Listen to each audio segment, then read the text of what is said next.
Chapter 22. Turning Idols into Peers. After New Mexico, we began to travel up the West Coast, doing shows in LA and San Francisco. Actually, right outside of San Fran in Concord, California. We were flying higher than ever. After those shows, we had a full day travel to get to our next destination, Portland, Oregon. At about 7 p.m. on the day before the Portland show, we got word that because of the strict sound curfew in Portland, ZO2 had to be bumped from the show. Needless to say, we were extremely disappointed. But the bigger fear was that this would happen more often. Thankfully, this was the one and only time. We decided that we would still go to the Portland show to show our support for Kiss and Poison, which turned out to be a very good idea. Because it was essentially a day off for us, we decided we would just lounge and play wiffle ball in the parking lot most of the day. Out of the corner of my eye, I noticed a figure in the distance watching the game. It was none other than Paul Stanley. I quickly jogged over to him and said, "Hey Paul, do you want to play?" Never in my wildest imagination did I think he'd say yes. I was just asking to be nice because I saw him watching. He replied, "Sure, I'll take an at-bat." Paul and I walked over to join the game. I started to pitch to Paul, but it wasn't in my competitive nature to lob pitches in so he could hit them. I threw 3 straight curveballs and he was out. I couldn't believe that a year ago I was in the Hamptons with my friends playing wiffle ball every day, and now I was pitching to Kiss's Paul Stanley. Paul seemed a little agitated by my curves, so I let Paulie pitch to him. Before he began, I ran into catering to grab a few waters for everybody. As soon as I walked in, I saw Gene and Eric. Gene yelled, "Buttafuoco!" Gene always called me Buttafuoco because of Joey Buttafuoco from the popular Amy Fisher news story from the 90s. I went over and told them, "Hey, we're playing wiffle ball outside. Paul's playing. Come and play with us."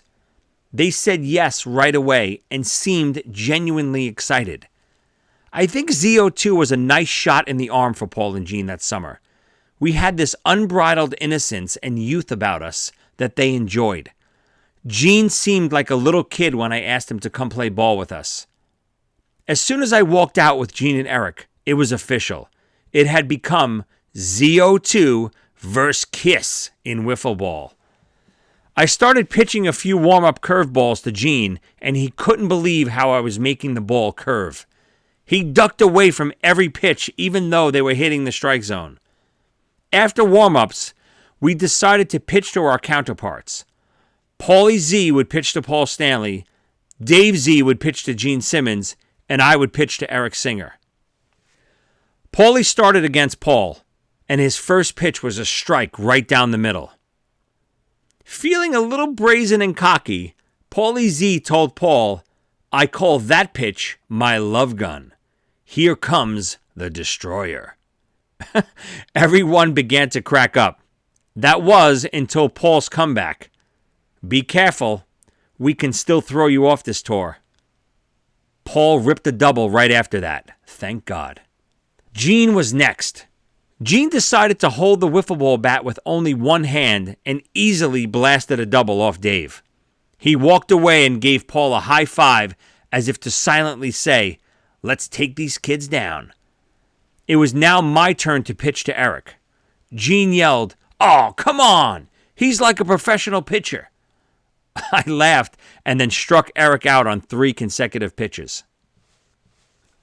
Before it was time for Kiss to pitch to us, Brett Michaels, who was off to the side watching, yelled, "Hey, let me get an at-bat," as if to say, "I can hit better than those guys." Brett was a known athlete, and he was always in the parking lot either throwing a football or having a softball catch. Because of this, they all wanted me to pitch to him, sort of like a challenge to see if I could get him out. Brett was pretty good at sports, but he was no match for me in wiffle ball. On the first pitch, I threw him a slow overhand curve. He didn't duck out of the way like Gene did, but his knees definitely buckled a little. Strike one. The second pitch I threw looked like the same pitch to the batter, but it was actually a slider low and away. He took a big, massive swing and missed. Strike two. He looked a little upset. I knew it was over before I even threw the third pitch. I then tossed a gentle riser that I knew would end up about 2 feet over his head, even though it looked like it was going right down the middle. Sure enough, Brett couldn't lay off, and it was strike three. He tossed the bat up in the air and said, "Forget it." I think this also scared everyone else off because Kiss also walked away shaking their heads in disbelief. So, technically, ZO2 won. Even though I basically ended the game before it began, I couldn't hold back and not really pitch to Brett. After that, everyone was scared to play wiffle ball with me for the rest of the tour. As amazing as this whole tour experience had been, this might have been my favorite moment of all. It was just genuine fun. Gene, Paul, Eric, and Brett were really having a good time. They had been rock stars for so long and had people bowing down to them for so long that I don't think they ever could just let their guards down and have fun. It was a great day. After that day in Portland, our relationship with Kiss became even closer. Not only would Gene seek us out every day to hang, but Kiss would put on a special performance for us every sound check. We even started a little game with Gene and Paul. During sound check, they would continuously try to hit us with picks. Now, over the years, they had become throwing masters. They could easily launch a pick 40 or 50 rows, and both were dead accurate. We would run in and out of the rows, ducking and dodging while they shot rapid fire at us. Paul nailed me right in the bridge of the nose one day and made me bleed pretty badly. He apologized backstage and said, "That's why we don't throw picks during the show anymore. People used to get hurt all the time." Kiss's soundcheck got so out of hand after a while that their tour manager, Paco, had to pull us aside and tell us to please only come out for a little bit during soundcheck. He explained, "They're performing for you guys every day and loving it. Soundcheck is running too long and causing the whole crew to be behind schedule." In a weird way, I felt like we gave Kiss a shot of youth on that tour. They were like our crazy uncles trying to entertain us every day. After Portland, we started to head east and play places like Minneapolis, Kansas City, St. Louis, and Detroit. Anyone that's ever been to a Kiss concert knows they have special effects galore.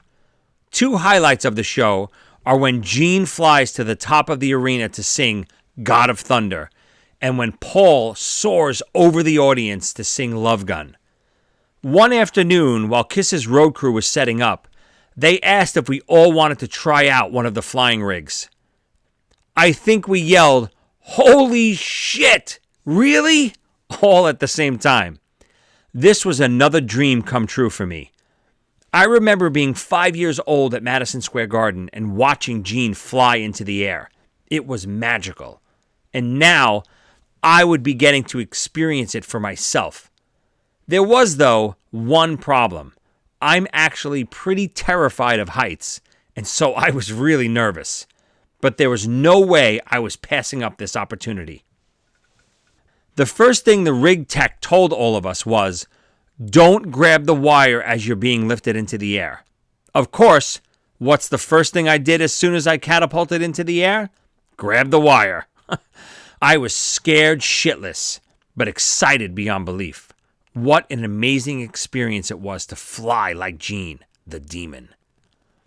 After we all got our chance to fly on Gene's rig, we did Paul's next. This was great, but not as exciting to me as Gene's. Paul didn't do this trick back in the 70s, so it wasn't as magical to me, but still loads of fun. Paul's setup was a wire that hung from the rafters with a small step at the bottom. Paul would step up and the rig would fly him over the crowd to a small platform on the other side of the arena. Even though it wasn't as high as jeans, it was even scarier because I wasn't strapped in at all. I had to hold on for dear life or I could fall 30 feet onto the chairs of the arena floor. Paulie's and Dave's brother, Brian, was last to go. When he got to the middle of the arena, the person operating the flying machine decided to play a joke and leave him dangling high above the floor for a little while. Brian was screaming, but we were all on the floor laughing. Good times. After our show in Detroit, we realized that we had been on the road for almost a full month and we hadn't emptied out our waste compartment. Even though we had a strict rule of no dumps on the RV, we knew it was still very full of just urine. Luckily, we found the perfect time to empty it. Dave and our tech, Paul LaPlaca, had met a few girls at the show earlier that night, and we were parked outside their apartment somewhere in the suburbs of Detroit. When we rented the RV, the owner told us the correct protocol for emptying the waste. We were supposed to take it to a truck stop on the highway and hook the large hose to the sewer system. But because we were just parked and waiting for Dave and LaPlaca, we decided this would be as good a time as any to empty it out. After losing a bet, Musk and Paulie would be the ones to open the latch. I'm pretty sure I cheated on that. As they got ready to open the waste compartment, I was standing in the RV, leaning out the door watching. Once they pulled that latch and the drain opened, I was hit with the most putrid odor I'd ever smelled in my life. Paulie and Musk began screaming as a rapid river of piss flowed down the street into the nearby sewer. Just then, Dave and LaPlaca were walking up the street towards the RV and began yelling, "Oh my God, what's that smell?" We all jumped back into the RV and got the hell out of there as fast as we could. We heard later that summer that Dave Matthews' tour bus had a major lawsuit against them for dumping their waste tank off a bridge. We're lucky nobody saw us. Sound check was always an adventure for ZO2. After line check, the sound man always asked us to play a quick song to get levels. We were still such a new band that we really didn't know any cover songs together. The only songs that we all knew were Kiss songs. And one other, That Thing You Do by The Wonders from the Tom Hanks movie.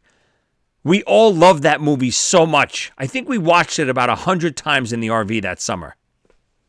One day in Nashville, Tennessee, while sound checking, I jokingly began playing the intro to Kiss's Love Gun. Paulie and Dave immediately joined in. What are we doing, we all thought as we looked at each other. We then gave each other another quick glance as if to say, fuck it, and we continued on. Midway through the first chorus, we saw Paul Stanley and Tommy Thayer stroll onto the stage. Uh-oh, I thought. Are they going to be pissed? Not only were they not mad that we were doing their song, but Paul Stanley grabbed the microphone and started to sing the second verse. Tommy joined in right behind with his guitar. I couldn't believe it. Holy shit, I'm jamming with Kiss. Paulie then pointed behind me and I saw the Kiss logo flashing above me.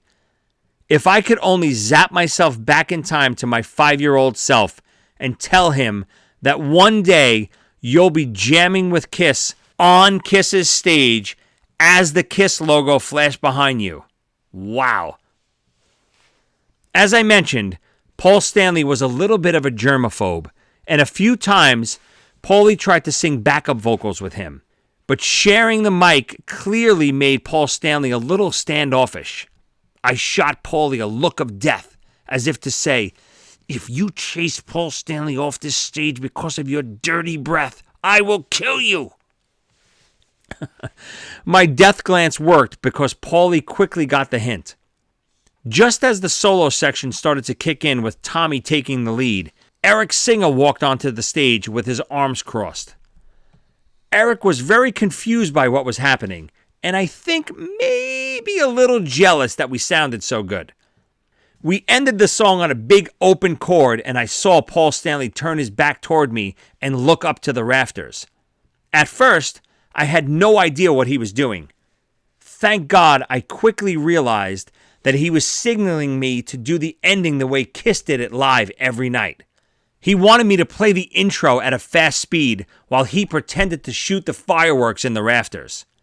I hit the ending, and sure enough, Paul did his part. It was perfect, like I had played it with him 1,000,000 times. He gave me a quick fist bump and said, "Great job, dude." Sound check was over, and we were flying high. Soon after, the sound man came over to us and said that what we had done was cool, but that he didn't think we should ever play a Kiss song during sound check again. We said, "Why not? They didn't seem to mind." He replied, "Because you guys sounded better than Kiss, that's why." That was our first and last time jamming on a Kiss song for soundcheck. The night after in Indianapolis, ZO2 had just finished soundcheck on stage, and Gene came out to hang with us and to mess with his bass a little. We started talking and began asking him some Kiss questions, which he loved to answer. Paulie asked, "Hey, why did you guys go back to regular tuning in the 80s, but still detuned during the live shows?" Kiss had always detuned throughout the 70s, and all that meant was that they were tuning their guitars lower to achieve a heavier, bluesier type sound. This was pretty common back in the 70s for rock bands. Gene's response was classic. "What do you mean? We didn't do that. Maybe your CD player is playing those albums at a faster speed." We began to all laugh in disbelief at what we just heard. Paulie tried to explain more, but Gene was insistent that Paulie didn't know what he was talking about. Paulie even went so far as to bet Gene $20. The bet was, if Paulie was right, then Gene had to pay him $20 and write on the bill, "I was wrong, Paulie Z was right." If Gene was correct, then during our set later that night, Paulie would have to say to the crowd, "Don't bet Gene Simmons. He's always right." Now the only question was, how are we going to find out who was right? Just then, Tommy Thayer walked onto the stage, and Paulie quickly asked him the question. Tommy laughed and pleaded the fifth. There was no way he was going to take our side over Gene's. Tommy said, "There's Paul. Go ask him." We ran over to Paul Stanley and posed the same question. "Did you guys tune back up in the 80s? He responded right away with, "Yeah." Gene looked completely baffled and said, "Why would we do such a thing?" Paul responded, "I guess we did it so I could sing higher." Gene looked completely dumbfounded. That $20 bill is still one of Paulie's most prized possessions. After shows in Pittsburgh, Milwaukee, Chicago, Cleveland, and Cincinnati, we arrived in Camden, New Jersey, and were almost back home. Right after lunch, someone from the Poison camp came running over to talk to our manager Bob in private. He explained that they had a possible emergency brewing. C.C. DeVille had locked himself in his hotel room on some sort of drug or alcohol binge and was refusing to come to the show. This came as a complete shock because as far as we knew, everyone in Poison was clean and sober at this point. I guess not. Bob said, "That's terrible news, but what would you like me to do?" Their tour manager asked if there was any way Paulie could learn the set by showtime. So, for the next 4 hours, Paulie sat in the RV with his guitar and attempted to learn the whole Poison set, just in case CeCe didn't show up. Thank God, and at the last minute, CeCe arrived and played a flawless show. Paulie let out a sigh of relief. To prevent this from happening again, Poison flew out former Skid Row guitarist Dave the Snake Sabo to travel with them for the rest of the tour, just in case. As we worked our way across the whole country, it was almost time for us to get back and play in our hometown of New York. We had 2 local shows on the tour that all of our friends and family were going to attend: Jones Beach in Long Island and PNC Arts Center in New Jersey. I would always call my mom and Madeline to check in to see how they were. Madeline was sleeping over and staying with my mom a few times a week because my mom had been pretty sick over the last few years. I was so thankful to have Madeline spending time with her while I was on tour. I wanted more than anything for my mom to attend one of the local shows. After everything she had done and sacrificed for me over the years, I needed to have her there when I played on the same stage as Kiss in New York. Still, she kept telling me that she didn't think she would be able to make it. Her asthma and emphysema made it difficult for her to get around. I remember talking to Gene one day at lunch and was telling him about my mom. He said, "Tell her we will send a limo for her. Anything she needs." Gene was a mama's boy just like I was, and he understood what it meant to me for her to be there. For everyone out there that says Gene is just a money-hungry businessman, I can tell you that he has a heart of gold. Madeline, with Paulie's girlfriend Kim, came to meet us in Boston to spend a few days on the road with us. I loved having Madeline experience this amazing adventure with me. I asked her about what my mom had said about coming to see a show. "I don't think she's going to be up for it," she said. "She wants more than anything to be there, but is nervous about her breathing." I knew there was nothing I could do to convince her that she would be okay and that I would make sure that she was treated like a queen. I had an all-access pass made for her and even had Gene call her one day to try to reassure her, but it didn't work. On July 20th and 21st, we would finally be playing our hometown. While we were local, we decided to go home and see our families and sleep in our own beds. The first night I arrived home, my mom and Madeline greeted me with a little celebration. They made posters with congratulations on them and drew me all these amazing pictures. I felt so loved and overwhelmed with joy. I still have those posters to this day. Right before our hometown shows, we had decided that we would give every person who worked on the tour either a ZO2 shirt or a sweatshirt as a special thank you for all they'd done for us. It turned out to be a great move. For the rest of the tour, it looked like the road crew belonged to ZO2, especially in New York. Gene even came up to us and said, "Very smart PR move giving the crew your shirts. Free advertising. Good work, boys." Even though Paul was the one who had given us the shot to come on tour with Kiss, by this point, Gene had really taken us under his wing. On days like this, he just seemed proud of us, like a dad who was proud of his boys. The two local shows at PNC Arts Center and Jones Beach were absolutely incredible. I had a lot of friends and family at both, and I had all-access passes made for my brother and his wife Liz. Plus, I even got my father a ticket to see the show. All my friends from grammar school were coming, along with Carlos and Ruby from Kiss Nation. It was so great to have my friends that dressed with me as Kiss in my school talent show many years ago, and Carlos and Ruby from my Kiss tribute band there to experience this with me. These shows were a true party and homecoming for ZO2. The love and support from our friends and family was unreal. Kiss and Poison seemed excited for us as well. Brett was telling me one day about his first homecoming show after Poison had made it.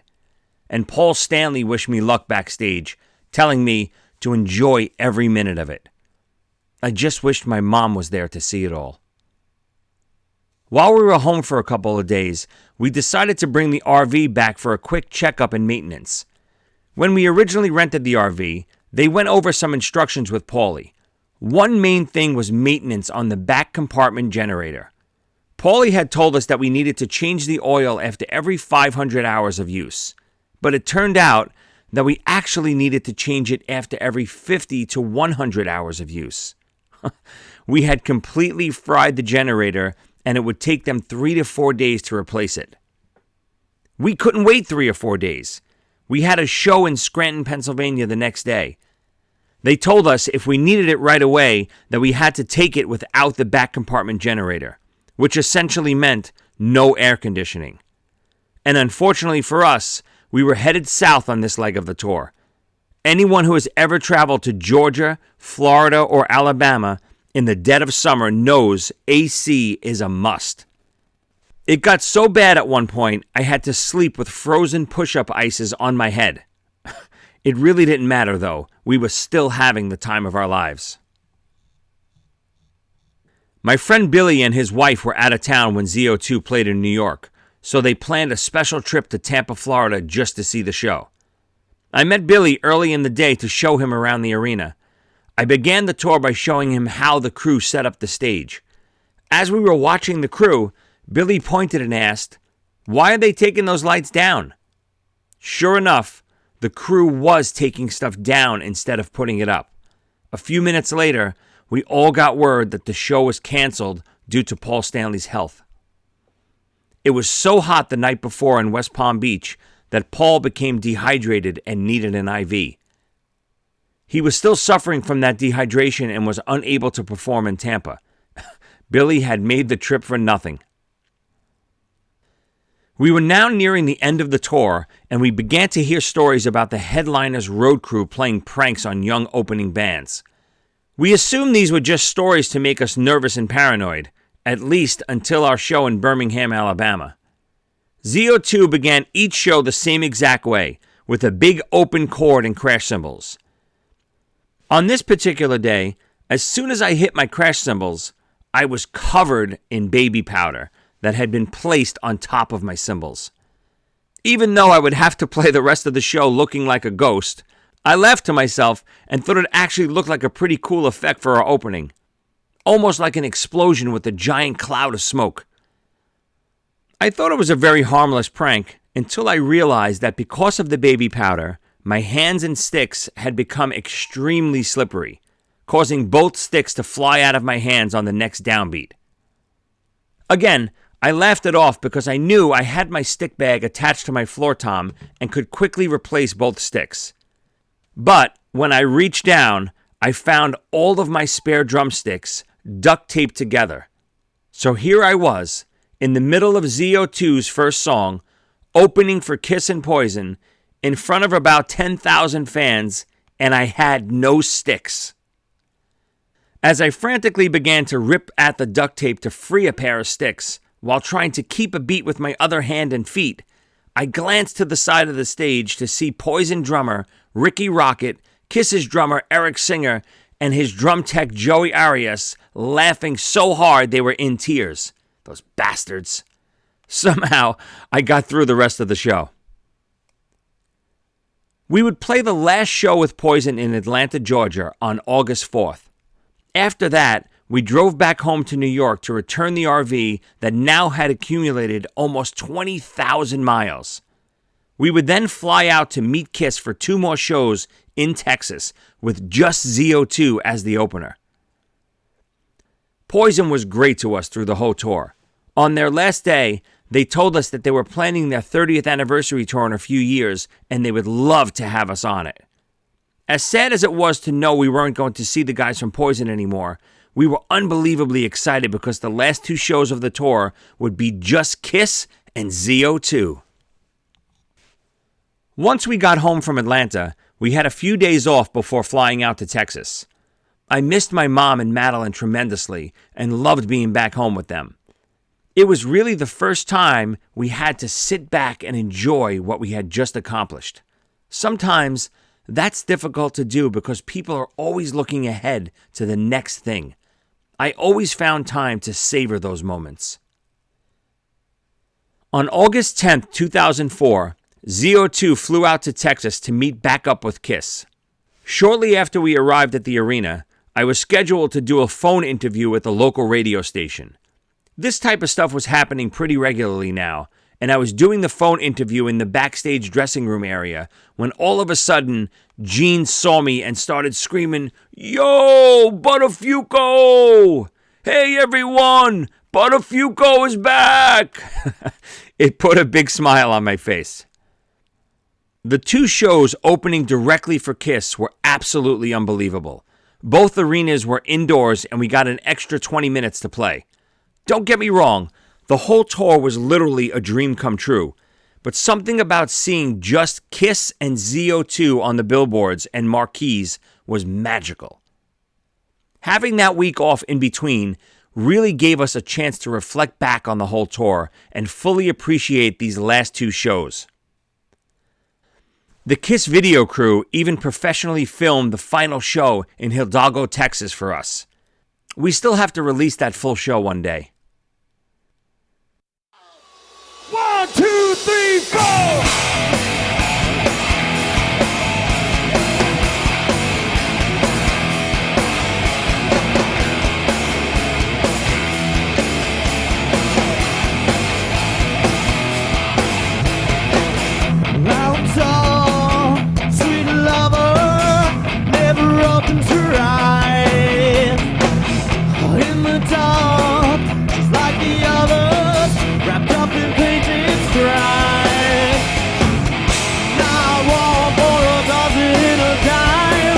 She ain't got the time.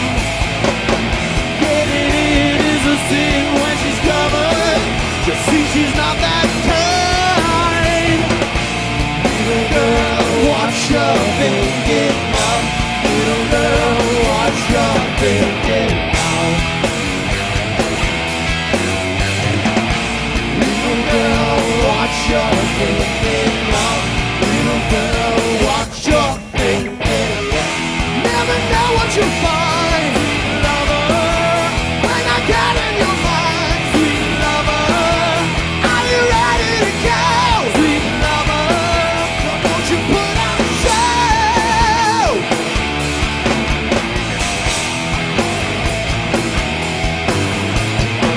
Break down the walls and leave with what's inside.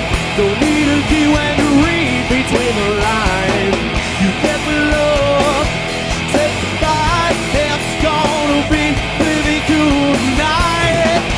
Little girl, what's your thinking of? Little girl, what's your thinking of? Little girl, what's your thinking of? Little girl, never know what you find, sweet lover, when I get in your mind, sweet lover. Are you ready to go, sweet lover? Why don't you put on a show?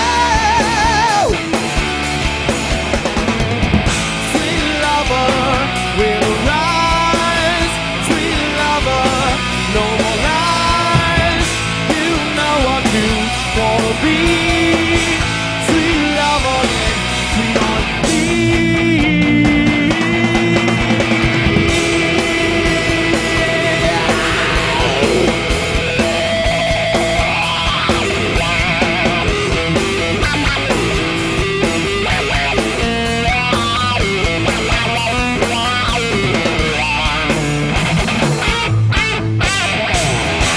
Never know what you find, sweet lover, when I get in your mind, sweet lover.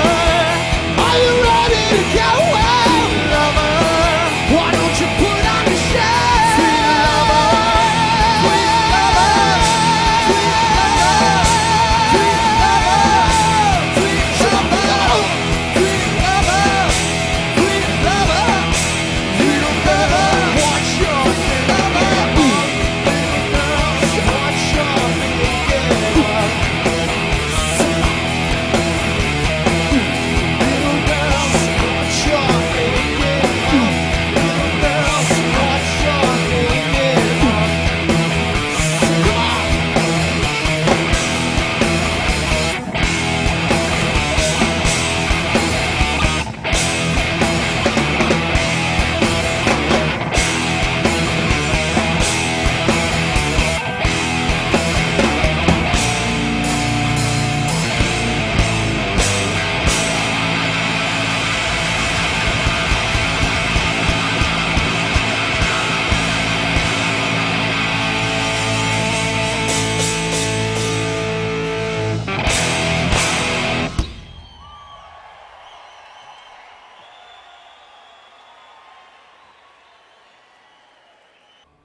We gave everything we had during those final two shows.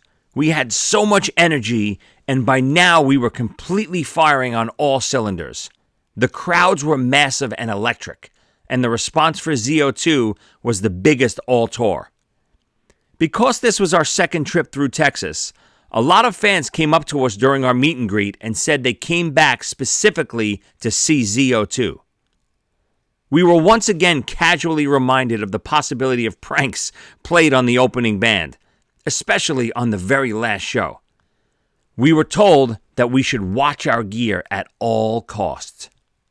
The road crew relayed to us stories of different practical jokes they had played over the years. They said, one time we tied fishing wire to every single piece of gear on the stage and then one by one lifted it into the rafters. By the time the opening band finished their set, they had no gear left. We became so paranoid that after our final sound check, we never left the stage. We stayed there for another hour. We ate dinner on the stage and guarded our gear. We saw people from the crew after the show and we basically laughed and said, "Ha ha ha, you didn't get us because we stayed on stage and guarded our gear all day. You couldn't prank us." They started laughing and said, "Yeah, that's the prank." They got us after all. The last night in Hidalgo was something I'll never forget. During our final song, Fly on Your Wings, I experienced another frozen moment. Somehow, this one was a little different than all of the others. It was as if my whole journey of being a drummer was coming to a climax. I was on stage on the last show of the tour, during the last song, opening for my idol's Kiss in front of 15,000 screaming fans. I knew I had a long career ahead of me, but I realized that even if I never did anything else beyond this moment, I would still be forever happy just being able to reflect back on this magical experience with Kiss. For the next 4 minutes and 18 seconds, I gave every bit of passion, energy, and heart that I had building inside of me since I first saw Kiss 25 years earlier. I know it's cliche, but I literally left everything I had on the stage that night. A few minutes after we got off stage, we were greeted by the guys in Kiss, who were about to take the stage themselves. They embraced us and said, "Great job, guys." Eric gave me a big hug and said, "See you down the road, kid." I thanked Gene for everything they did for us and told him I would never forget it, and maybe I could even return the favor one day. He said, "Nothing would make me happier, Buttafuoco." And just like that, the tour was over.